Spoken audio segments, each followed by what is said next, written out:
গণতন্ত্র দিয়ে কি আদৌ ইসলাম কায়েম সম্ভব? এটা আরেকটা বড় প্রশ্ন।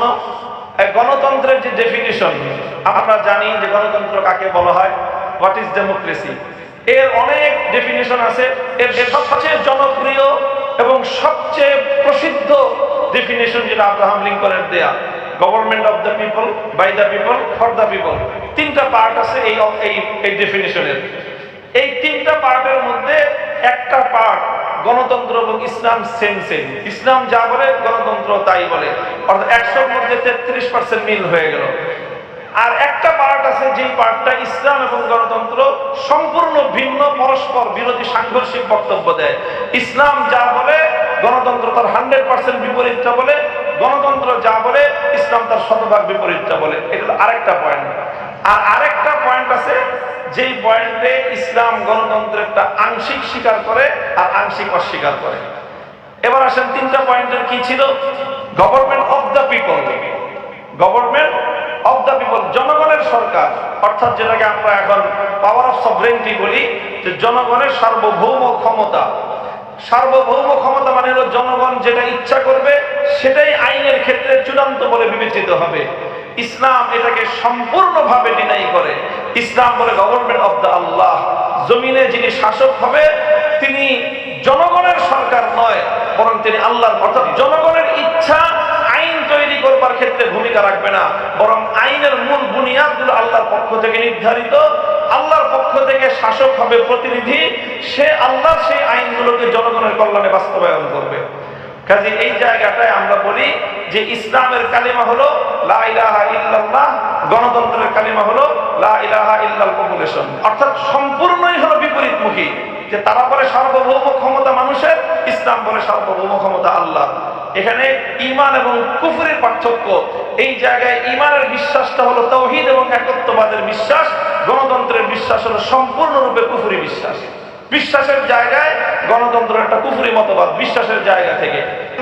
For the people, government for the people, এটা ইসলামও বলে গভর্নমেন্ট ফর দ্য পিপল, গণতন্ত্র বলে গভর্নমেন্ট ফর দ্য পিপল। জনগণের কল্যাণে রাষ্ট্র কাজ করবে, সরকার কাজ করবে, জনগণের শতভাগ কল্যাণের জন্য নিয়োজিত হবে। এক্ষেত্রে গণতন্ত্র যা বলে ইসলামও তাই বলে। বাই দ্য পিপল, গণতন্ত্র বলে যে সরকার নির্বাচিত হবে বাই দ্য পিপল, সকল মানুষ, জনগণ ভোট দিবে, তাদের ভোটাধিকার প্রয়োগ করে তারা একজনকে শাসক নিয়োগ করবে। ইসলাম এরকম একেবারে বল্গাহীন ভোটাধিকার প্রয়োগে ইসলাম বিশ্বাসী না। ইসলাম বলে by the selected people, government of the Allah by the selected people for the all people. এটা হলো ইসলাম, যে government of the Allah by the selected people for the all people. By the selected people মানে কি? ইসলাম বলে যে ইসলামের মূল দর্শন যেটা, সেখানে রাষ্ট্রের জনগণের, নাগরিকদের দুই ধরনের আইডি কার্ড থাকবে। একটা হলো আইডেন্টিটি কার্ড, যেটা তার ব্যক্তিগত শনাক্তের কার্ড হবে, আরেকটা হবে voter ID card. Identity card যেটা, সেটা তো সবাই পাবে, এটা দিবে স্বরাষ্ট্র মন্ত্রণালয়। আর ভোটার আইডি কার্ড যেটা, সেটা দিবে নির্বাচন কমিশন। নির্বাচন কমিশন সকলকে ভোটার আইডি কার্ড দিবে না। ভোটার আইডি কার্ড দেওয়া হবে দুইটা ক্রাইটেরিয়ার ভিত্তিতে।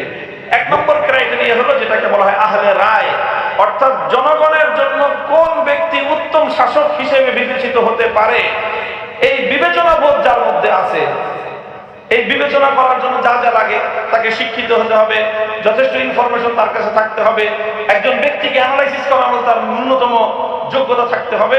এই সব যোগ্যতা দিয়ে তার মধ্যে এতটুকু দক্ষতা এবং যোগ্যতা থাকতে হবে যে রাষ্ট্রের জন্য, জনগণের জন্য কল্যাণকর শাসক নির্বাচন করার মতো দক্ষতা, যোগ্যতা, বিচক্ষণতা তার থাকতে হবে।